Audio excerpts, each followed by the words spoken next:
Hello everyone, welcome again. यदि आप भी कॉम्पिटेटिव एग्जाम्स की तैयारी करते हैं और आपका भी एमटीएस का एग्ज़ाम है, तो आपको पता होगा कि एमटीएस के एग्ज़ाम में अभी जो है जीके और इंग्लिश काफ़ी ज़्यादा इम्पोर्टेंट हो चुका है। यही आपका मेन रोल प्ले करेगा आपके सिलेक्शन में। तो यदि आप ज्योग्राफी चाहते हैं कि किस तरह से पढ़ें और कौन सा क्वेश्चन, सिलेक्टेड क्वेश्चन पढ़ने से ही अभी के समय में रिजल्ट होता है, तो सिलेक्टेड क्वेश्चन जो है सबसे बढ़िया तरीका है सिलेक्टेड क्वेश्चन पढ़ने का घटना चक्र।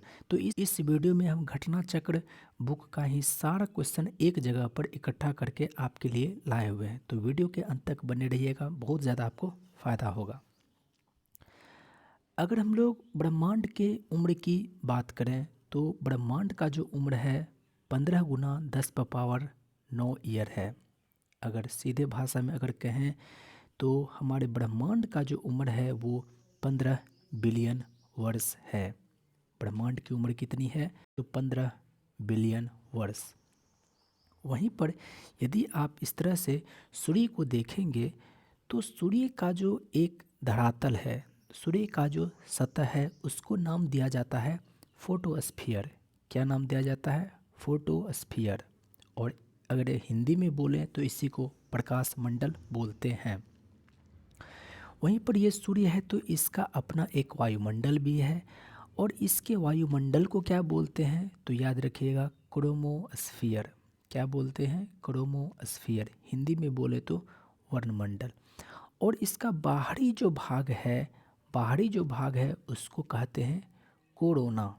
क्या बोलते हैं? कोरोना। हिंदी में बोले तो क्रेट। अगर हम बात करें सूर्य का क्रोड, तो सूर्य का क्रोड का मतलब इसके केंद्र भाग का जो है इसका टेम्परेचर कितना होता है? तो फिर से ब्रह्मांड का उम्र कितना है? 15 बिलियन वर्ष। तो इस सूर्य के केंद्र में जो है तापमान वह है 15 मिलियन। यहाँ पर कितना है? 15 मिलियन डिग्री सेंटीग्रेड है। वहीं पर अगर इसके बाह्य सतह के अगर हम लोग टेम्परेचर की बात करें तो ये है मात्र 6000 डिग्री सेंटीग्रेड। ब्रह्मांड की उम्र कितनी है? तो 15 बिलियन वर्ष है। वहीं पर इसके सूर्य जो है ये सतह है, तो इसका क्या नाम देते हैं? प्रकाश मंडल या फिर फोटोस्फीयर। और इसका जो वातावरण है इसको क्या नाम दिया गया है? क्रोमोस्फियर, इंग्लिश में वर्णमंडल। और इसका बाहरी जो है भाग, इसको नाम दिया गया है कोरोना या क्रेट। तो सूर्य का जो केंद्र का तापमान है वो कितना है? 15 मिलियन डिग्री सेंटीग्रेड। कितना है? 15 मिलियन डिग्री सेंटीग्रेड। और उसके बाहरी सतह का जो तापमान है वो कितना है? 6000 डिग्री सेंटीग्रेड। ये सभी सवाल आपके एग्जाम में पूछा हुआ है।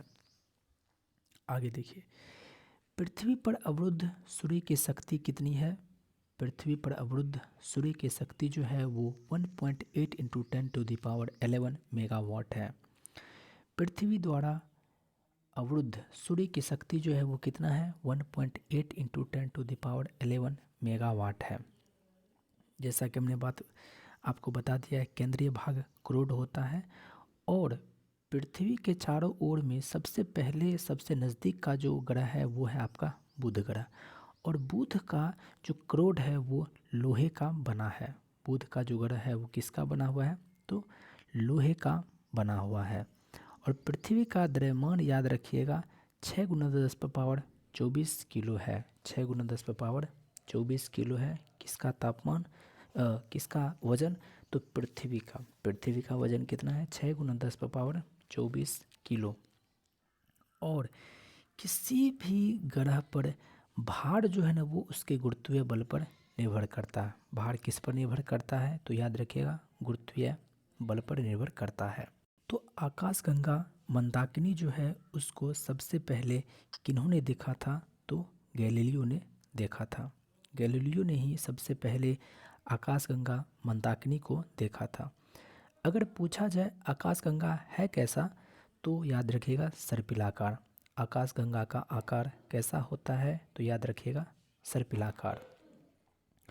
अब ये बीच में सूर्य है, सूर्य के चारों ओर ग्रह इसके चारों ओर भ्रमण कर रहा होता है, परिक्रमा कर रहा होता है। तो ये जो है ग्रह के गति, इससे संबंधित नियम किन्होंने दिया था? याद रखिएगा केपलर ने। ग्रह गति को किन्होंने बताया था? केपलर ने बताया था। आखिर ये ग्रह गति का नियम है क्या? याद रखिएगा, प्रत्येक ग्रह सूर्य की परिक्रमा के आवर्तकाल का वर्ग, प्रत्येक ग्रह द्वारा सूर्य की परिक्रमा के आवर्तकाल का वर्ग अर्ध दीर्घ अक्ष के घन के समानुपाती होती है। प्रत्येक ग्रह द्वारा सूर्य की परिक्रमा के आवर्तकाल का वर्ग अर्ध दीर्घ अक्ष के घन के समानुपाती होती है। अगर हम लोग बात करें ग्रह का गति कैसा होता है, याद रखिएगा दीर्घवृत्ताकार। ग्रह की गति कैसा होता है तो याद रखिएगा दीर्घवृत्ताकार। अगर इसको सामान्य समझने के लिए बात करें तो अंडाकार होता है और इंग्लिश में इसी को बोलते हैं एलिप्टिकल। फिर से, ग्रह गति सूर्य के चारों ओर जो ग्रह गति कर रहा होता है उससे संबंधित नियम किन्होंने दिया था? तो केपलर ने दिया था। क्या दिया था? प्रत्येक ग्रह द्वारा सूर्य की परिक्रमा के आवर्तकाल का वर्ग अर्ध दीर्घ अक्ष के घन के समानुपाती होती है।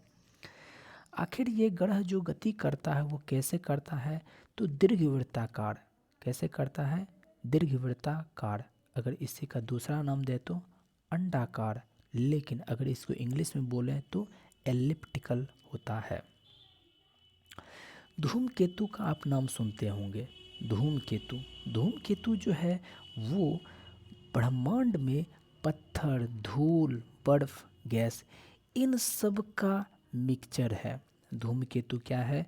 तो पत्थर, धूल, बर्फ, गैस इन सभी का मिक्सचर है। छोटा छोटा पिंड है, छोटा छोटा ये पिंड है जो कि सूर्य का चक्कर लगाता है। धूमकेतु क्या करता है? सूर्य का चक्कर लगाता है। तो ये भी किस तरह से सूर्य का परिक्रमा करेगा? तो जैसा कि अभी हमने बताया कि ग्रह अंडाकार करता है तो धूमकेतु भी अंडाकार ही चलता है। दूसरा भाषा में इंग्लिश बोले तो एलिप्टिकल चलता है और प्रवलयाकार, इस दोनों में चलता है। धूमकेतु का मुख्यतः 3 भाग होता है, नाभि, कोमा, पूंछ। कौन कौन सा? नाभि, कोमा, पूंछ। और धूमकेतु को इंग्लिश में बोलते हैं कॉमेट। धूमकेतु को इंग्लिश में क्या बोलते हैं? कॉमेट। फिर से, धूमकेतु है क्या? तो पत्थर, धूल, बर्फ, गैस इन सब का छोटा छोटा पिंड है जो सूर्य के चारों ओर अंडाकार या फिर परवलयाकार अक्ष पर परवलयाकार आकार में इसके चारों ओर परिक्रमण करता है। और धूमकेतु का मुख्य 3 भाग होता है, नाभि, कोमा, पूंछ। अगला है निहारिका। निहारिका क्या होता है? तो निहारिका जो है वो सौरमंडल का जनक माना जाता है। सौरमंडल का जनक किसको कहा जाता है? तो निहारिका को कहा जाता है सौरमंडल का जनक। इसी निहारिका का दूसरा नाम क्या है? नेब्यूला है। इसी निहारिका का दूसरा नाम क्या है? तो नेब्यूला है। आखिर ये निहारिका है क्या चीज़? तो निहारिका जो है वो हाइड्रोजन, हीलियम, आयनीकृत प्लाज्मा गैस इन सब से बना हुआ विशाल बादल का संचयन है। हाइड्रोजन, हीलियम, आयनीकृत प्लाज्मा गैस से बने विशाल बादल का संचयन है निहारिका। और इसी निहारिका से क्या बनता है? सौरमंडल। और इसी निहारिका का इंग्लिश नाम क्या है? तो नेब्यूला। अच्छा, पल्सर नाम सुने होंगे। पल्सर एक गाड़ी का भी नाम होता है, लेकिन पल्सर जो है वो है क्या? तो एक तारा है। कैसा तारा है? तो उच्च चुंबकीय घूर्णन करने वाला न्यूट्रॉन तारा। उच्च चुंबकीय घूर्णन करने वाला न्यूट्रॉन तारा ही पल्सर है। चूँकि ये बहुत तेज़ी से घूमता है इसलिए इसका नाम रखा गया है पल्सर। फिर से एक बार इसको पढ़ने के बाद दोबारा रिवीजन भी करेंगे। रिवीजन वो जरूर कर ही लीजिएगा। सूर्य है, इसके चारों ओर हमारा पृथ्वी चक्कर काट रहा है। एक समय आता है जब सूर्य जो है पृथ्वी के एकदम नज़दीक होता है। एक समय आता है पृथ्वी जो है सूर्य से काफ़ी दूर चला जाता है। तो सूर्य के सबसे नज़दीक कब आता है? तो याद रखिएगा 3 जनवरी को। कब आता है? 3 जनवरी को। वहीं पर सूर्य से सबसे ज़्यादा दूरी पर चला जाता है कब, तो वो 4 जुलाई को। 3 जनवरी को सबसे नज़दीक आता है और 4 जुलाई को सबसे दूर चला जाता है। जब नज़दीक जाता है उसको कहते हैं उपसौर। क्या बोलते हैं? उपसौर। इसको हिंदी में इसको इंग्लिश में बोलते हैं पेरीहेलियन। जब नज़दीक आता है उसको बोलते हैं पेरीहेलियन। जब दूर चला जाता है तब उसको बोलते हैं अपहेलियन। हिंदी में बोले तो अपसौर। पृथ्वी का जो व्यास है वो 12,756 किलोमीटर है। पृथ्वी का जो व्यास है वो 12,756 किलोमीटर है। पृथ्वी का व्यास कितना है? तो 12,756 किलोमीटर है पृथ्वी का व्यास। बृहस्पति जो कि ब्रह्मांड में सौरमंडल में जो सबसे बड़ा उपग्रह है, सौरमंडल में जो सबसे बड़ा ग्रह है उसका नाम है बृहस्पति। सौरमंडल में सबसे बड़ा ग्रह है बृहस्पति। और ये बृहस्पति जो है सूर्य का 1000वां भाग है। बृहस्पति जो है वो सूर्य का 1000वां भाग है। जब सूर्य ग्रहण लगता है या फिर चंद्र ग्रहण लगता है, ग्रहण जब भी लगता है चाहे वो सूर्य ग्रहण हो या चंद्र ग्रहण हो, तो पृथ्वी का छाया बनता है। सूर्य ग्रहण या चंद्र ग्रहण लगने पर छाया बनता है पृथ्वी का।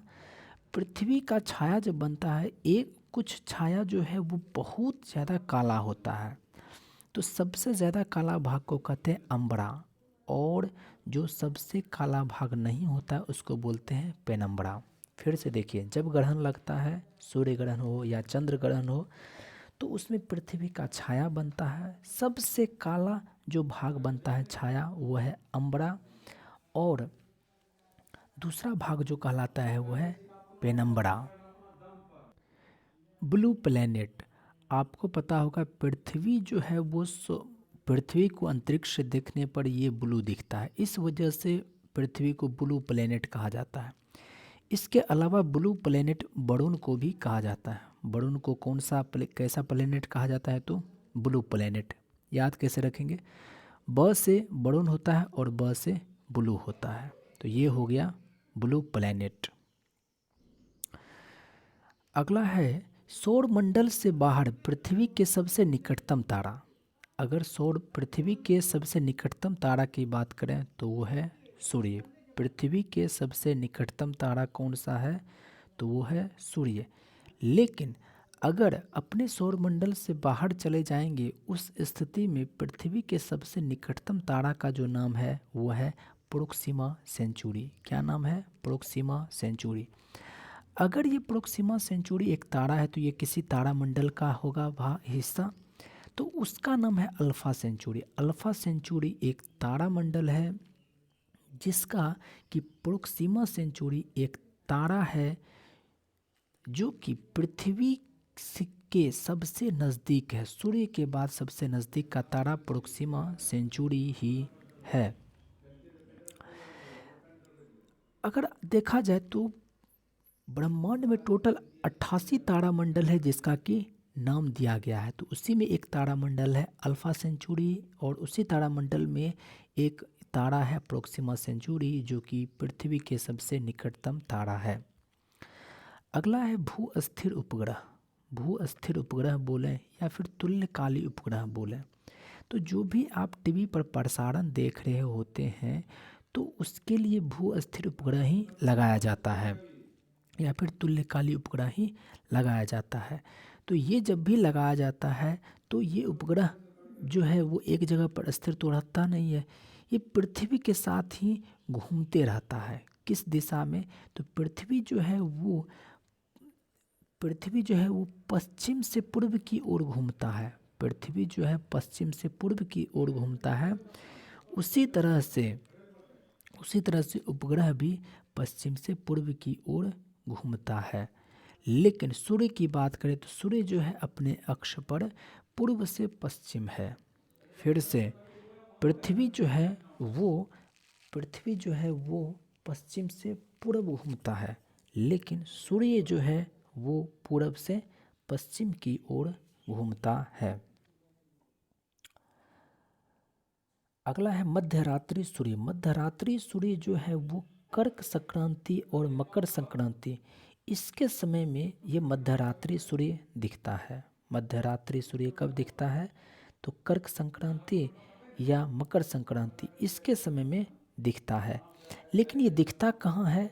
तो उच्च अक्षांश के भाग पर। उच्च अक्षांश बोले तो आर्कटिक और अंटार्कटिक, आर्कटिक और अंटार्कटिक क्षेत्र में ही देखने को मिलता है मध्यरात्रि सूर्य।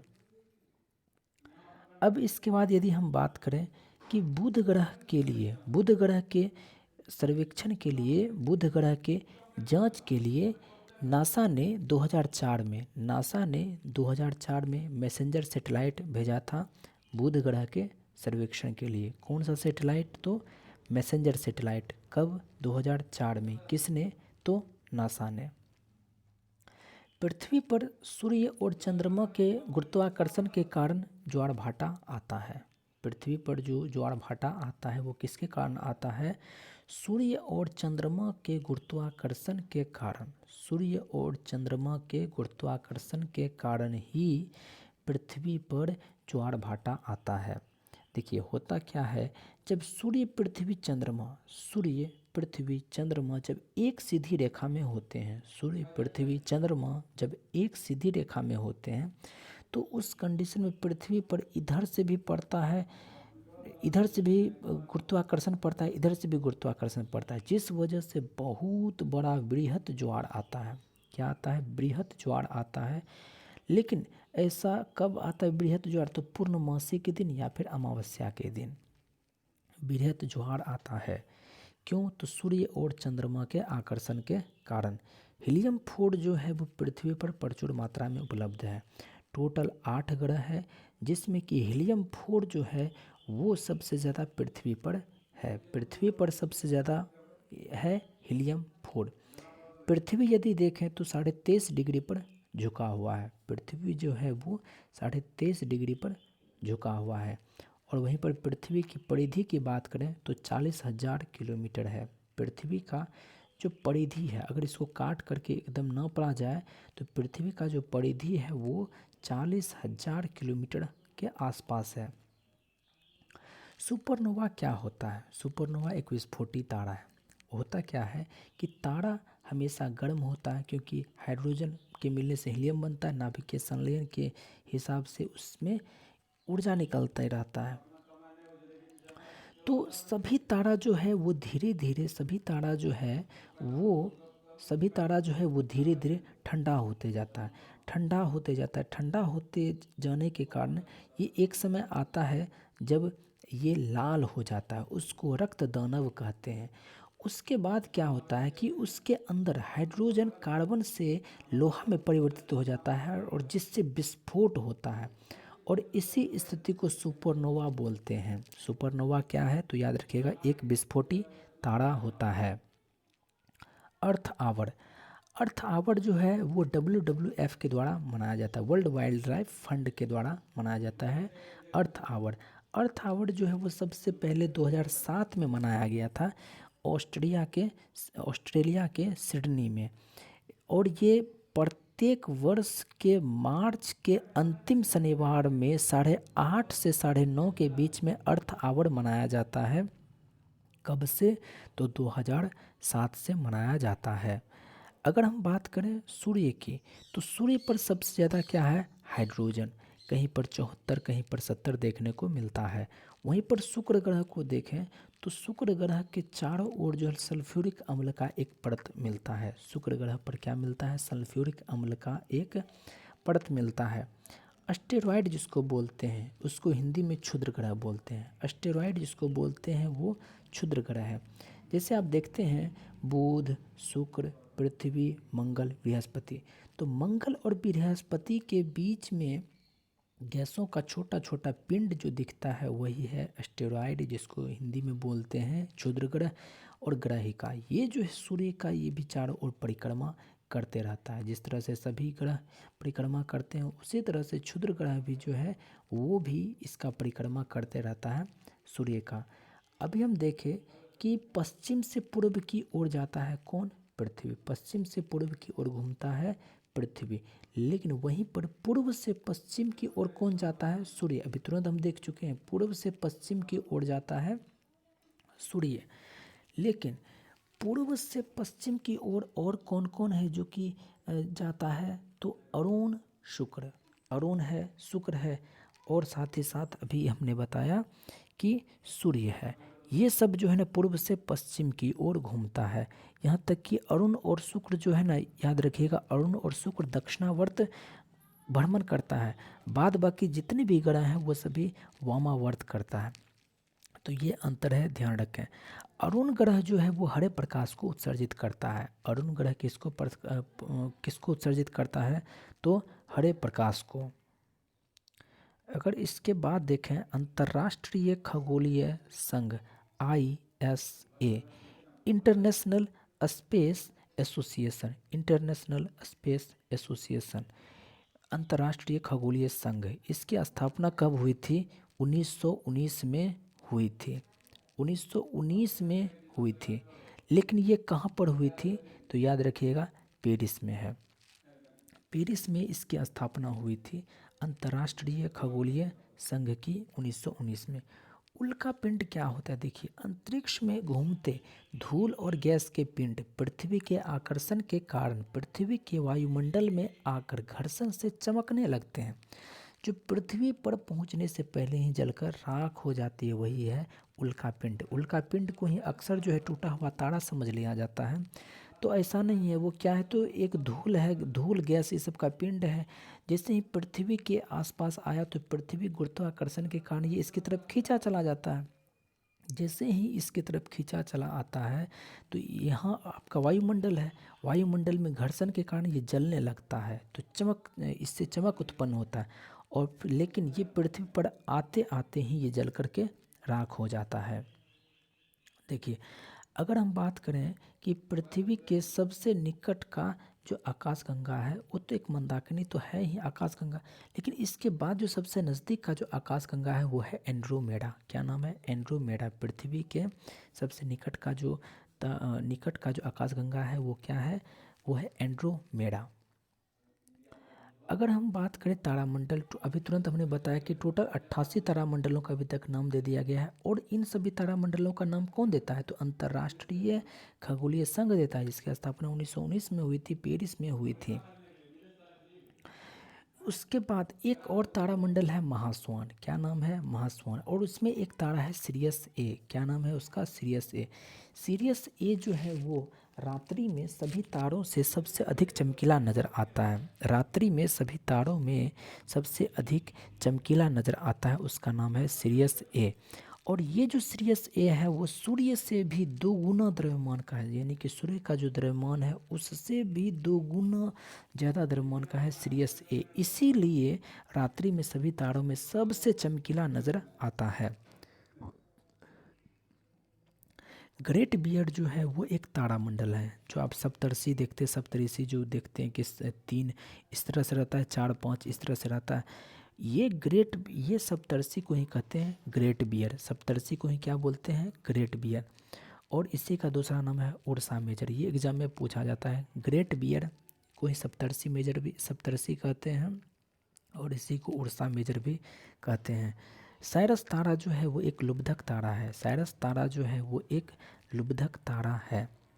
हेलियोसेंट्रिक मॉडल क्या है? तो हेलियोसेंट्रिक मॉडल जो है वो कोपरनिकस ने दिया था, निकोलस कोपरनिकस ने दिया था। हेलियोसेंट्रिक मॉडल कब दिया था? 1530 ईस्वी में इन्होंने दिया था। इन्होंने कहा था कि सौरमंडल के केंद्र में पृथ्वी नहीं बल्कि सूर्य है। ऐसा पहले कहा जाता था कि केंद्र में जो है पृथ्वी है, लेकिन केंद्र में जो है पृथ्वी नहीं बल्कि सूर्य है। इसी को है हेलियोसेंट्रिक मॉडल। ऐसा किन्होंने दिया था? तो वो दिया था निकोलस कोपरनिकस ने। और इसी निकोलस कोपरनिकस को क्या कहा जाता है? आधुनिक खगोल विज्ञान का संस्थापक कहा जाता है। आधुनिक खगोल विज्ञान का संस्थापक माना जाता है किनको? तो निकोलस कोपरनिकस को। 3 बौना ग्रह भी है। 3 बौना ग्रह कौन कौन सा है? याद रखिएगा, Ceres, Pluto, Eris. Ceres, Pluto, Eris. Ceres, Pluto, Eris. ये सभी क्या है? तो 3 बौने ग्रह हैं। सूर्य पृथ्वी की सतह पर 32 मिनट के कोण पर सामने होता है। सूर्य पृथ्वी के सतह पर 32 मिनट के कोण पर सामने होता है। ये सभी सवाल आपके एग्ज़ाम में ऐसा है जो कि एग्ज़ाम में खूब पूछा ही जाता है।